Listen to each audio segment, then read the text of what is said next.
Hello, എല്ലാവർക്കും പത്തരമാറ്റിൻ്റെ ഏറ്റവും പുതിയ എപ്പിസോഡ് റിവ്യൂയിലേക്ക് സ്വാഗതം. ഇന്നത്തെ എപ്പിസോഡിൽ എന്തൊക്കെ കാര്യങ്ങളാണ് നടന്നിരിക്കുന്നത് എന്നതിനെ കുറിച്ചിട്ടാണ് നമ്മൾ ഇന്നത്തെ റിവ്യൂവിൽ പറയാനായിട്ട് പോകുന്നത്. അപ്പോൾ എന്തായാലും ഇന്നത്തെ എപ്പിസോഡിൽ നടക്കുന്ന ഏറ്റവും പ്രധാനപ്പെട്ട കാര്യം എന്ന് പറയുന്നത് നമ്മുടെ നയന ആദർശിനോട് നവ്യയ്ക്ക് ഗർഭമില്ല എന്നുള്ള സത്യം തുറന്നു പറയാനായിട്ട് ശ്രമിക്കുകയാണ് കേട്ടോ. പക്ഷെ അതേസമയം തന്നെ നവ്യ ഇത് ശ്രദ്ധിക്കുകയും നയനയെ അവിടെ നിന്ന് മാറ്റുകയും ചെയ്യുന്നുണ്ട്. എന്തായാലും ആദർശിന് മനസ്സിലായിട്ടുണ്ട് നവ്യയെ സംബന്ധിച്ച് എന്തോ ഒരു കള്ളത്തരം നടക്കുന്നുണ്ട്. അത് പറയാൻ തന്നെയാണ് നയന തൻ്റെ അടുത്തേക്ക് വന്നതെന്നും എന്നാൽ അതിനുള്ള സാവകാശം നവ്യ കൊടുത്തിട്ടുമില്ല. എന്തായാലും ആ സത്യങ്ങൾ എന്ത് തന്നെയാണെങ്കിലും തിരിച്ചറിയണം എന്ന ആദർശം കരുതുന്നുണ്ട്. അപ്പോൾ എന്തായാലും നമുക്ക് ഇന്നത്തെ എപ്പിസോഡ് മുഴുവനായിട്ട് എന്താണെന്നുള്ളത് കേൾക്കാം. അതിക്ക് മുമ്പായിട്ട് നമ്മുടെ ചാനൽ ഇതുവരെ സബ്സ്ക്രൈബ് ചെയ്യാത്തവരാണെങ്കിൽ ഒന്ന് സബ്സ്ക്രൈബ് ചെയ്യുക. നമ്മുടെ ഈ റിവ്യൂ നിങ്ങൾക്ക് ഇഷ്ടപ്പെടുകയാണെങ്കിൽ ലൈക്ക് ചെയ്യുക. എന്തെങ്കിലും സജഷൻസ് ഉണ്ടെങ്കിൽ അതും നിങ്ങൾക്ക് കമൻറ്റ് ബോക്സിലൂടെ അറിയിക്കാവുന്നതാണ്. അപ്പോൾ എന്തായാലും നമുക്ക് റിവ്യൂയിലോട്ട് കിടക്കാം. അപ്പോൾ ഇന്നത്തെ എപ്പിസോഡ് തുടങ്ങുമ്പോൾ തന്നെ കാണിക്കുന്നത് എന്താണെന്ന് വെച്ച് കഴിഞ്ഞാൽ ആദർശും നയനയും കേക്ക് മുറിക്കാൻ വേണ്ടിയിട്ട് ഹോട്ടലിലെ മാനേജർ അവരെ ക്ഷണിക്കുകയാണ്. അതേസമയം തന്നെ ആദർശും നയനയും പറയാണ് ഞങ്ങളുടെ വീട്ടിലെ മുതിർന്നവർ മുത്തശ്ശനും മുത്തശ്ശിയാണല്ലോ, അതുകൊണ്ട് തന്നെ അവർ മുറിക്കട്ടെ എന്ന് പറയാണ്. ഇത് കേട്ട ഉടനെ തന്നെ മാനേജർ പറയാണ് അല്ല സാർ, സാറിനും വൈഫിനും വേണ്ടിയിട്ടാണ് ഞങ്ങൾ ഈ ഒരു ഫംഗ്ഷൻ അറേഞ്ച് ചെയ്തത്. അതുകൊണ്ട് തന്നെ കേക്കിൽ നിങ്ങളുടെ രണ്ടുപേരുടെയും പേരാണുള്ളത്, അതുകൊണ്ട് നിങ്ങൾ മുറിക്കുന്നതായിരിക്കും നല്ലതെന്ന് പറയാണ്. ഇത് കേട്ട മുത്തശ്ശൻ പറയാണ് തീർച്ചയായിട്ടും അത് തന്നെയാണ് ശരി, ആദർശും നയനയും വേണം ഈ കേക്ക് മുറിക്കാനായിട്ട്, നിങ്ങൾ ചെന്ന് മുറിക്കൂ എന്ന് പറഞ്ഞിട്ട് അവർ രണ്ടുപേരെയും കേക്ക് മുറിക്കാനായിട്ട് വിടുകയാണ്.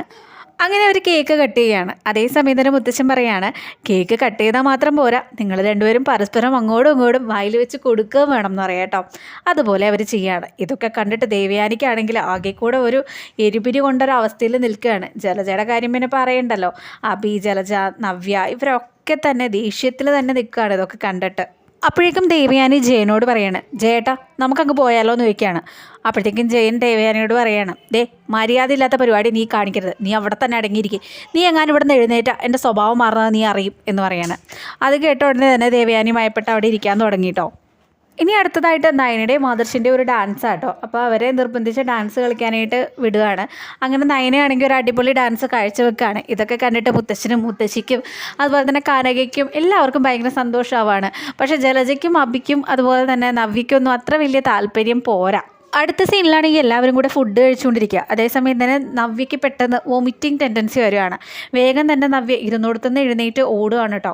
അതേസമയം തന്നെ നമ്മുടെ അബിയുടെയും ജലജയുടെ ഉള്ളിലൊക്കെ ഒരു ലഡു പൊട്ടുകയാണ്. കാരണം ഇനി അവർ കൊടുത്തിരിക്കുന്ന മരുന്ന് ഫലിച്ചതാവാനാണ് സാധ്യത എന്ന് വിചാരിച്ചുകൊണ്ട് അവർ സന്തോഷിക്കുക കേട്ടോ.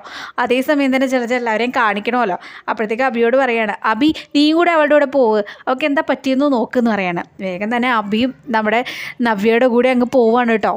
അങ്ങനെ വാഷ്റൂമിൽ ചെന്ന് അബി ചോദിക്കുകയാണ് നവ്യ നിനക്ക് എന്താ പറ്റിയതെന്ന് ചോദിക്കുകയാണ്.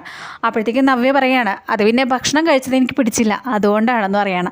അപ്പോഴത്തേക്കും അബി പറയാം നിനക്ക് എന്തെങ്കിലും അസ്വസ്ഥത ഉണ്ടെങ്കിലേ നീ എന്നോട് പറഞ്ഞാൽ മതി, നിന്നെ ഇവിടെ ഏതെങ്കിലും ഒരു റൂമിലേക്ക് ഞാൻ കിടത്തിക്കോളാം എന്ന് പറയാണ്. അപ്പോഴത്തേക്കും നവ്യ പറയാണ് അതിൻ്റെ ഒരു കുഴപ്പമൊന്നുമില്ല, നീ അത് പിടിച്ചില്ല, നമുക്ക് രണ്ടാമത് ഇരുന്ന് ഭക്ഷണം കഴിക്കാമെന്ന് പറയാം. അപ്പോൾ അബി പറയാം അത് വേണ്ട, നിനക്ക് വയ്യെങ്കിലും നമുക്ക് ഹോസ്പിറ്റലിലേക്ക് ഇപ്പം തന്നെ പോകാമെന്ന് പറയാം കേട്ടോ. അപ്പോഴേക്കും നയന പറയാണ് എൻ്റെ പൊന്നബി എനിക്ക് യാതൊരു കുഴപ്പമില്ല, നീ എപ്പോഴും നമ്മുടെ കുഞ്ഞിനെക്കുറിച്ച് ആലോചിക്കുന്നത് കൊണ്ടാണ്, എനിക്കിപ്പോൾ ഒരു കുഴപ്പമില്ല, അതേ ഭക്ഷണം പിടിക്കാത്തതുകൊണ്ട് കേട്ടോ, ഇപ്പം അതൊക്കെ മാറി നമുക്കിതേ ഭക്ഷണം കഴിക്കാൻ പോകാമെന്ന് പറയാം കേട്ടോ. അപ്പോൾ ഇത് കേട്ട ഉടനെ തന്നെ അബി വിചാരിക്കുകയാണ് അല്ല മരുന്ന് കൊടുത്തിട്ട് ഇത്രയും സമയമായല്ലോ, ഇവയ്ക്ക് യാതൊരു കുഴപ്പമില്ലേ, ഇവക്കിപ്പോൾ വയറുവേദന വന്ന് കൊച്ചു അബോഷനായി പോകുമെന്ന് വിചാരിച്ചിട്ട് ഇതൊന്നും നടക്കുന്നില്ലല്ലോ ദൈവമേ എന്നിങ്ങനെ അബി മനസ്സിൽ പറയാണ് കേട്ടോ. പിന്നീട് അബി ചിന്തിക്കുകയാണ് എന്തായാലും ഇനി അധികം സമയം എടുക്കില്ല, അതിനുള്ളിൽ തന്നെ ആ കുഞ്ഞെന്തായാലും ഇല്ലാതെയാവും, അതോടൊപ്പം ഇവളെ അങ്ങ് പുറത്താക്കണം അനന്തപുരിയിൽ നിന്ന്, അതോടൊപ്പം തന്നെ ഇവളുടെ അനിയത്തിയില്ലേ നയന അവളെ അടിച്ച് പുറത്താക്കണം, അതിനുശേഷം മനസ്സമാധാനമായിട്ട് ഇന്ന് ജീവിക്കണം എന്നൊക്കെ ഇങ്ങനെ അബി ചിന്തിക്കുകയാണ് കേട്ടോ. അങ്ങനെ അബിയും നവ്യയും കൂടെ വരികയാണ് കേട്ടോ. വരുന്ന സമയത്ത് തന്നെ ജലജ പറയാണ് ഞാൻ പല പ്രാവശ്യങ്ങളോട് പറഞ്ഞിട്ടുണ്ട് കണ്ണി കണ്ടതൊക്കെ മാറി വലിച്ച് തിന്നരുതെന്ന്, എന്ത് കിട്ടിയാലും ആക്രാന്തത്തിന് ഒരു കുറവുമില്ല എന്നിങ്ങനെ പറയാം കേട്ടോ.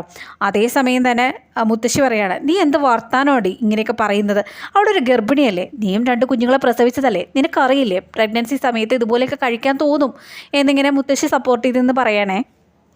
അപ്പോഴേക്കും ജലജ പറയാണ് കേട്ടോ, ദേ കണ്ടില്ലേ വേറൊരെണ്ണിരുന്ന് വെട്ടി വിഴുങ്ങുന്നു. ആദ്യമായിട്ടല്ലേ 5 സ്റ്റാർ ഹോട്ടലിലൊക്കെ കയറി ഇറങ്ങുന്നത്.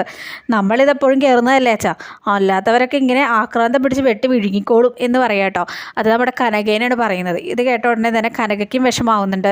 അത് കേട്ട നയനയ്ക്കും അതുപോലെ ആദർശനൊക്കെ വിഷമാവുന്നുണ്ട്. അപ്പോൾ നയന വിചാരിക്കുകയാണ് ഇവർക്ക് എന്തായാലും ഇതിനുള്ള മറുപടി കൊടുത്തേ പറ്റുള്ളൂ എന്നിങ്ങനെ മനസ്സിൽ വിചാരിക്കാം കേട്ടോ. അപ്പോൾ കനകയും ചിന്തിക്കുകയാണ്, എന്തായാലും ഇവക്കുള്ള പണി ഞാൻ കൊടുത്തോളാം, ഇതിനുള്ള പണി എനിക്ക് എന്താണെന്നുള്ളത് അറിയാം എന്നിങ്ങനെ കനകയും മനസ്സിൽ വിചാരിക്കാം കേട്ടോ. അപ്പോഴേക്കും മുത്തശ്ശി ചോദിക്കുകയാണ് നവ്യയോട്, മോളെ മോക്കിപ്പോൾ കുഴപ്പമൊന്നുമില്ലല്ലോ, പ്രശ്നം ഉണ്ടെന്നുണ്ടെങ്കിൽ മോൾ ഈ ഭക്ഷണം കഴിക്കേണ്ട, മോൾക്ക് വേറെ എന്തെങ്കിലും ഭക്ഷണം ഓർഡർ ചെയ്യാമെന്ന് പറയാണ്. അപ്പോഴത്തേക്കും നവ്യ പറയാണ്, വേണ്ട മുത്തശ്ശി ഞാൻ ഈ ഭക്ഷണം കഴിച്ചോളാം, എനിക്കൊരു കുഴപ്പമില്ല എന്ന് പറയാണ്. അപ്പോഴത്തേക്കും ജലജ പറയാണ്, ഭക്ഷണം കഴിക്കാതിരിക്കാനോ, എന്ത് കിട്ടിയാലും എത്ര വയ്യെങ്കിലും ഇവിടെ വെട്ടി വിഴുങ്ങിക്കോളൂ എന്ന് പറയാണ്. അപ്പോഴത്തേക്കും മുത്തശ്ശി പറയാണ്, എൻ്റെ പൊന്ന് ജലജ ഒന്ന് നിർത്ത്, ഇത് ഹോട്ടലാണ്, അല്ലാതെ നിൻ്റെ വീടല്ല വായി തോന്നുന്ന പോലെ വർത്താനം പറയാൻ. അപ്പോഴേക്കും ദേവയാനി പറയാണ്, ചേട്ടാ നമുക്കും പോവാം, എനിക്ക് പോകണം, വീട്ടിലെ ഫ്രിഡ്ജിൽ ഭക്ഷണം ഉണ്ടല്ലോ ഞാൻ അത് കഴിച്ചോളാം, ഇതെനിക്കൊന്നും പറ്റുന്നില്ല എന്ന് പറയാം കേട്ടോ. അപ്പോഴത്തേക്കും ജയം പറയാണ്, നീ ഇത് എന്ത് വർത്തമാനമാണ് ദേവയാനി പറയണത്? ഇവിടെ നിന്ന് നമ്മളിപ്പോൾ എഴുന്നേറ്റ് പോയി കഴിഞ്ഞാൽ എല്ലാവരുടെയും സന്തോഷം പോവില്ലേ, നീ എന്തിനിങ്ങനെയൊക്കെ പറയുന്നതെന്ന് പറയാണ് കേട്ടോ. അതേസമയം തന്നെ നയനയാണെങ്കിൽ ചിന്തിക്കുകയാണ്, എല്ലാവരും ചേച്ചിയുടെ കുഞ്ഞിനെ വരവേൽക്കാനായിട്ടുള്ള സന്തോഷത്തിലാണ്, ചേച്ചി ഗർഭിണിയാണെന്നുള്ള സന്തോഷമാണ് എല്ലാവരുടെ മുഖത്ത്. പക്ഷേ ചേച്ചി എല്ലാവരെയും വഞ്ചിക്കുകയാണല്ലോ, ദൈവമേ ഇത് ഇനിയിപ്പോൾ തുടർന്നുകൊണ്ട് പോകുന്നതിൽ അർത്ഥമില്ല, ഇതെന്തായാലും എല്ലാവരോടും പറയണം, അതിക്ക് മുമ്പായിട്ട് ആദർശേട്ടനോട് പറയണം, ആദർശേട്ടൻ്റെ എല്ലാ സത്യങ്ങളും അറിയുമെങ്കിൽ എന്നെ പിന്നെ ആരും സംശയിക്കില്ല എന്നിങ്ങനെ നയന മനസ്സിൽ ചിന്തിക്കുകയാണ് കേട്ടോ. അങ്ങനെ ആദർശമാണെങ്കിൽ പെട്ടെന്ന് പറയാണ്, ഇനി മേലാൽ ഞാൻ മാതിരി ഒരു പാർട്ടി അറേഞ്ച് ചെയ്യില്ല, നീ അല്ലോടി എല്ലാവരെയും വിളിച്ചു വരുത്തിയെന്ന് പറഞ്ഞുകൊണ്ട് നയനെ ഒരു പിച്ച് വെച്ചാൽ കേട്ടോ. അപ്പോഴത്തേക്കും നയന ഒച്ചുണ്ടാക്കുകയാണ്. അപ്പോഴത്തേക്ക് ഇത് കേട്ടാൽ മുത്തശ്ശൻ ചോദിക്കുക, അല്ല എന്തൊറ്റി മോളെന്ന് ചോദിക്കുകയാണ്. അപ്പോഴത്തേക്ക് ആദർശം പറയാണ്, ഒന്നുമില്ല മുത്തശ്ശ, ഇവിടെയൊക്കെ മേത്തേ കുറച്ച് കറി ഇരുന്നത് ഞാനൊന്ന് തട്ടിക്കളഞ്ഞാന്ന് പറയാണ്. അപ്പോഴത്തേക്കും മുത്തശ്ശന് കാര്യം മനസ്സിലായി. മുത്തശ്ശനും മുത്തശ്ശിയും കൂടെ ചിരിക്കുകയാണ് കേട്ടോ ഇത് കണ്ടിട്ട്. അതേസമയം തന്നെ നയന പറയണം, ആദർശേട്ടനോട് എനിക്ക് കുറച്ച് കാര്യങ്ങൾ പറയാനുണ്ടെന്ന് പറയാണ്. അപ്പോഴത്തേക്ക് ആദർശം ചോദിക്കുകയാണ്, എന്ത് കാര്യം നിനക്ക് എന്നോട് പറയാനുള്ളത്? അപ്പോഴത്തേക്കും നയന പറയാണ്, ഇവിടെ ഇരുന്ന് പറഞ്ഞാൽ ശരിയാവില്ല ആദർശേട്ടാ, നമുക്ക് കുറച്ചങ്ങ് മാറി നിന്ന് സംസാരിക്കാമെന്ന് പറയാണ്, കുറച്ച് ഇമ്പോർട്ടൻ്റ് ആയിട്ടുള്ള കാര്യമാണെന്ന് പറയാണ്.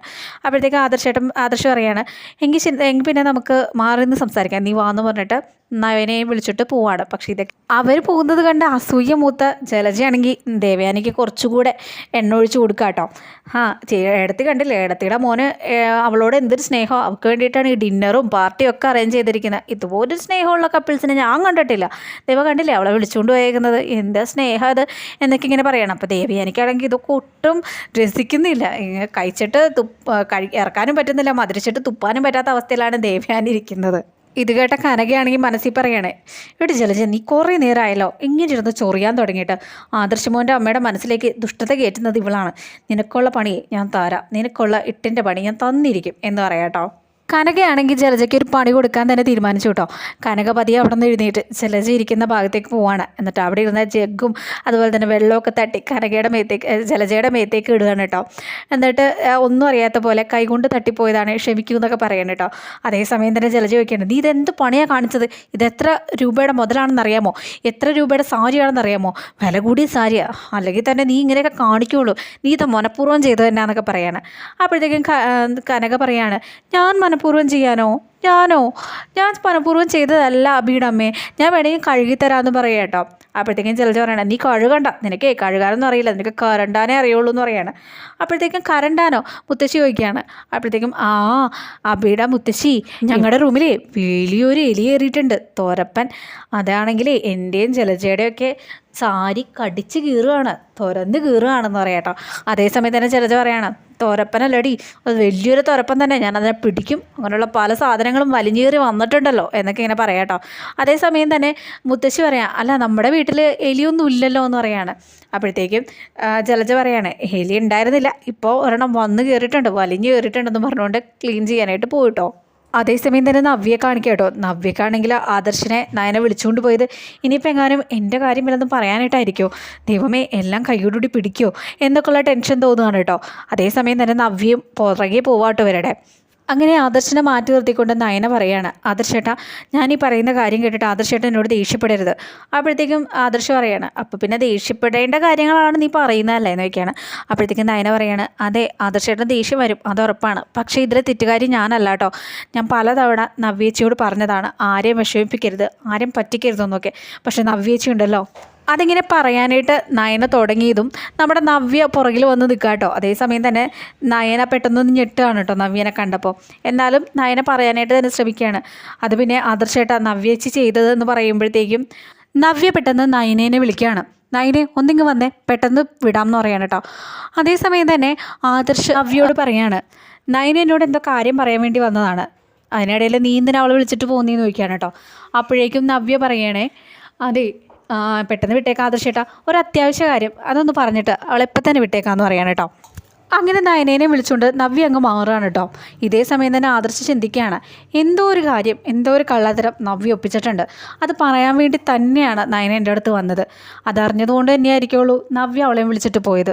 എന്ത് തന്നെ ആയാലും ഈ കള്ളത്തരം എന്താണെന്നുള്ളത് തിരിച്ചറിഞ്ഞേ പറ്റുള്ളൂ. എന്തോ ഒരു കാര്യം ഇവിടെ നടക്കുന്നുണ്ട്, എന്തായാലും അത് കണ്ടുപിടിക്കണം എന്നിങ്ങനെ പറയാൻ കേട്ടോ ആദർശ് മനസ്സിലായോ.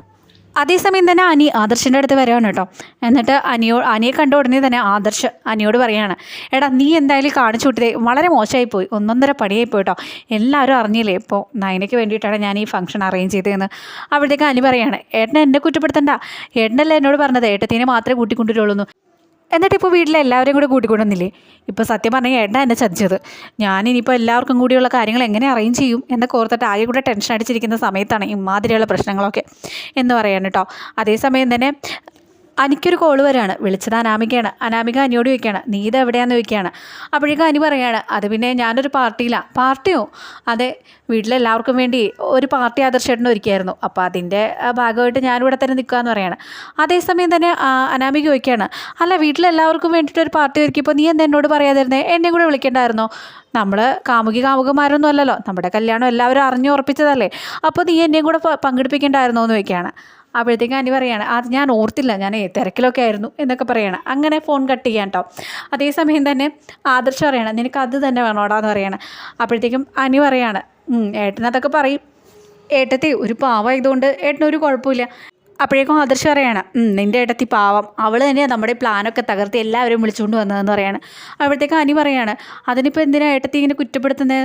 എല്ലാവരും കൂടെ നല്ല ഭക്ഷണം കഴിക്കണം, എല്ലാവരുടെയും കൂടെ എൻജോയ് ചെയ്യണമെന്ന് വിചാരിച്ചിട്ടല്ലേ നമ്മുടെ ഫാമിലീനെ മൊത്തം ഏടത്തി കൂട്ടിക്കൊണ്ടുവന്നത്. അല്ലെങ്കിൽ പിന്നെ ഏടത്തി ഒറ്റയ്ക്ക് പോന്നാൽ പോരെ? എല്ലാവരും തൻ്റെ ഭർത്താവിനോടൊപ്പം മാത്രം ചിലവഴിക്കണമെന്ന് ചിന്തിക്കുമ്പോൾ ഏടത്തി മാത്രമല്ല, ഡിഫറെൻ്റ് ആയിട്ട് എല്ലാവരെയും കൂട്ടിയിട്ട് എൻജോയ് ചെയ്യണമെന്ന് വിചാരിച്ചുള്ളൂ. അങ്ങനെ നോക്കുമ്പോൾ ഏടത്തി ചെയ്തത് മുഴുവൻ നമ്മുടെ ഫാമിലിക്ക് വേണ്ടിയിട്ടല്ലേ, നമ്മുടെ ഫാമിലിയുടെ സന്തോഷത്തിന് വേണ്ടിയിട്ടല്ലേ. പിന്നെ എന്തിനാ ഏട്ടൻ വെറുതെ ആവശ്യമില്ലാതെ ഏട്ടത്തിനെ ഇങ്ങനെ കുറ്റപ്പെടുത്തിക്കൊണ്ടിരിക്കുന്നത്? സത്യം പറഞ്ഞാൽ ഏടത്തി ചെയ്യുന്ന ഒരു കാര്യവും ഏട്ടനും അത്ര വിലയൊന്നും കൊടുക്കുന്നില്ല. പാവം ഏടത്തി ഒരു നല്ല പെൺകുട്ടിയാണ്, അതുകൊണ്ടാണ് ഏട്ടനെ സഹായിക്കുന്നത് എന്ന് പറഞ്ഞുകൊണ്ട് അനി അങ്ങ് പോവാട്ടോ. അനി ഇത്രയും പറഞ്ഞ സ്ഥിതിക്ക് നമ്മുടെ ആദർശം ആലോചിക്കുകയാണ്, ശരി തന്നെയാണ്, നയന ചെയ്തത് നല്ലൊരു കാര്യമല്ലേ. കാര്യം അമ്മയ്ക്ക് ദേഷ്യം വന്നുവെങ്കിലും എല്ലാവരും കൂട്ടി പുറത്തു പോകണമെന്നല്ലേ അവൾ വിചാരിച്ചത്. സത്യം പറഞ്ഞാൽ നയനെപ്പോലൊരു പെൺകുട്ടിയെ കിട്ടാൻ ഞാൻ ഭാഗ്യം ചെയ്യണം. അനി പറഞ്ഞതെല്ലാം ശരി തന്നെയാണ്. ഞാൻ അമ്മയ്ക്ക് വേണ്ടി എപ്പോഴും അവളെ തള്ളിപ്പറഞ്ഞിട്ടേ ഉള്ളൂ. എന്തായാലും നയനേനെ ഇനി കുറ്റപ്പെടുത്തേണ്ട കാര്യമൊന്നുമില്ല, നയനേനെ ഇനി കുറ്റപ്പെടുത്തണ്ട. എന്നാലും നയന എന്തായിരിക്കും എന്നോട് പറയാൻ വന്നത്? നവ്യമായിട്ട് ബന്ധപ്പെട്ട എന്തോ ഒരു കാര്യമാണ്, എന്തോ ഒരു കാര്യം ഇവിടെ ചീഞ്ഞ് നാറുന്നുണ്ട്. എന്തായാലും അത് കണ്ടുപിടിക്കണം. നവ്യ ഇനി ഏതെങ്കിലും ഇടാകൂടത്തിൽ ചെന്ന് പെട്ടോ, അല്ലെങ്കിൽ നവ്യ ഇനി ആരെങ്കിലും ചതിച്ചോ? എന്തായിരിക്കും നയന പറയാൻ വന്നത്? അതെന്തായാലും അറിയണം എന്ന് തന്നെ ആദർശ് ചിന്തിക്കുകയാണ് കേട്ടോ. അതേസമയം തന്നെ ആദർശ് ചിന്തിക്കുകയാണ്, അമ്മയുടെ മകൻ ഞാൻ ശ്രദ്ധിച്ചു, അമ്മയ്ക്കിതൊന്നും തീരെ പിടിച്ചിട്ടില്ല. പക്ഷെ തീർച്ചയായിട്ടും ഒരു ദിവസം അമ്മ അവളെ മനസ്സിലാക്കും. എനിക്ക് കിട്ടിയിരിക്കുന്നതിൽ ഏറ്റവും നല്ല പെണ്ണ് തന്നെയാണ് അവൾ എന്തായാലും അമ്മയുടെ ഈ സ്വഭാവമൊക്കെ മാറ്റിയെടുക്കുമെന്ന് എനിക്ക് തോന്നുന്നത് എന്നൊക്കെ വിചാരിച്ചിങ്ങനെ ആദർശും ഇങ്ങനെ നിൽക്കുകയാണ്. അപ്പോൾ ഇത്രയും കാര്യങ്ങളാണ് ഇന്നത്തെ എപ്പിസോഡിൽ നടക്കുന്നത് കേട്ടോ.